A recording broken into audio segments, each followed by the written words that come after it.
গতকাল ঠিক দুপুরের খাবার জন্য প্রস্তুতি নিচ্ছিলেন আমাদের স্বরাষ্ট্র উপদেষ্টা লেফটেন্যান্ট জেনারেল অবসরপ্রাপ্ত জাহাঙ্গীর আলম চৌধুরী।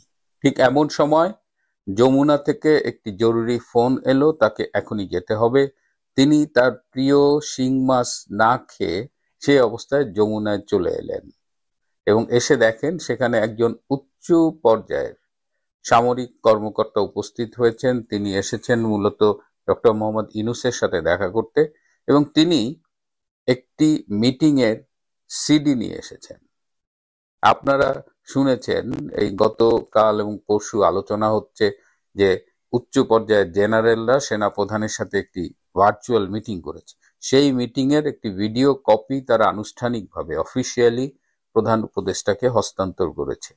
এই আলোচনাটা কি হয়েছে এটা আপনারা ইতিমধ্যেই অনেকখানি জেনে গেছেন। সেখানে মোদ্দা কথায় বলা হয়েছে যে আর্মি কোনো রাজনৈতিক উদ্দেশ্যে ব্যবহৃত হবে না।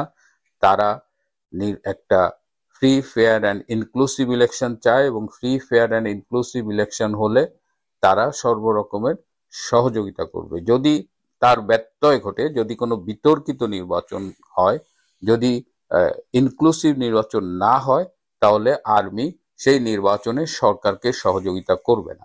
এটি নিয়ে জেনারেলরা সেনাপ্রধানের সাথে আলোচনা করেছে।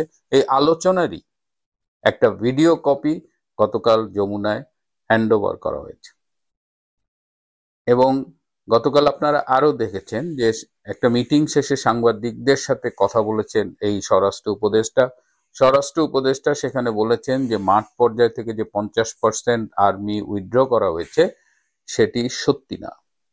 আমি আপনাদের বাস্তবতাটা বলি যে 1 তারিখ থেকে 50% সেনাবাহিনীর সদস্যদের উইথড্র করা হয়েছে। এর সাথে কিছু নেভি এবং এয়ারফোর্স আছে এবং কারণ দেখানো হয়েছে যে তারা শীতকালীন যে বার্ষিক মহড়াটা হয় সেটায় অংশগ্রহণ করবে। So 50% already withdrawn. এখন যে বাকি 50% আছে তার আগামী 1 সপ্তাহের মধ্যে অর্ধেক এবং গ্রাজুয়ালি ডিসেম্বরের মধ্যে ফুললি তাদের উইথড্র করা হবে। এই 50% যেন উইথড্র না করা হয় এর জন্য এই স্বরাষ্ট্র উপদেষ্টা সেনাপ্রধানের সাথে নেগোশিয়েট করছেন এবং তিনি সেই কথাটি বলেছেন যে 50% 1 নভেম্বর থেকে ব্যারাকে ফিরে গেছে, তারা ফিরে গেছে এবং সেটা সত্যি, সেটা গুজব নয়। তো এই বাস্তবতায় জেনারেল সেনাপ্রধান জেনারেল ওয়াকার তিনি তো, আমি বারবার বলেছি, তিনি তো আসলে জামাতপন্থী একজন অফিসার, যেটা একজন সেনাবাহিনীর একজন কর্মকর্তার কোনো রাজনৈতিক ইনভলভমেন্ট থাকতে পারে না। বাট ওয়াকার বিলংস টু জামাত, একদম সে শপথ গ্রহণ করা একজন সদস্য, শিবিরের সে সদস্য ছিল।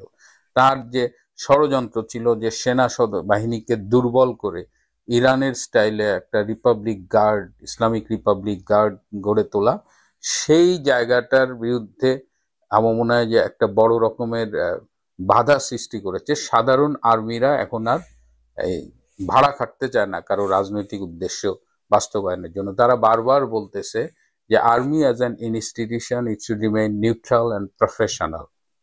সবাই এই আর্মির ঘাড়ে বন্দুক রেখে যার যার দান্দা বাস্তবায়িত করে, দিনের শেষে গালিটা আর্মিকেই খেতে।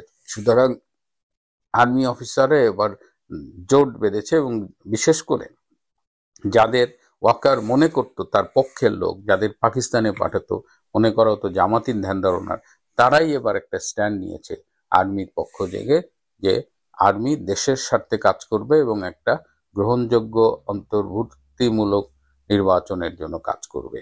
তো এই অবস্থায় আমাদের লেফটেন্যান্ট জেনারেল অবসরপ্রাপ্ত জাহাঙ্গীর আলম তিনি দুপুরে সেদিন আর খেতে পারেনি। সন্ধ্যার দিকে বাসায় গিয়ে তিনি দুপুরের খাবার খেয়েছেন। ততক্ষণে তার প্রিয় শিং মাছ সেটা অনেকখানি মানে সেই ফ্রেশনেসটা আর ছিল না।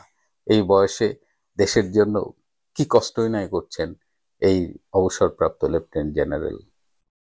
প্রিয় বন্ধুরা, যারা এই অনুষ্ঠানটি দেখছেন কিন্তু সাবস্ক্রাইব করেননি, তাদের প্রতি অনুরোধ থাকবে আমার চ্যানেলটি সাবস্ক্রাইব করবার জন্য। এবং যারা দেশের বাইরে, বাংলাদেশের বাইরে থেকে দেখছেন এবং যেসব দেশে এটা ইউটিউব অনুমোদন করেছে তাদের প্রতি অনুরোধ থাকবে আমার চ্যানেলটিকে মেম্বার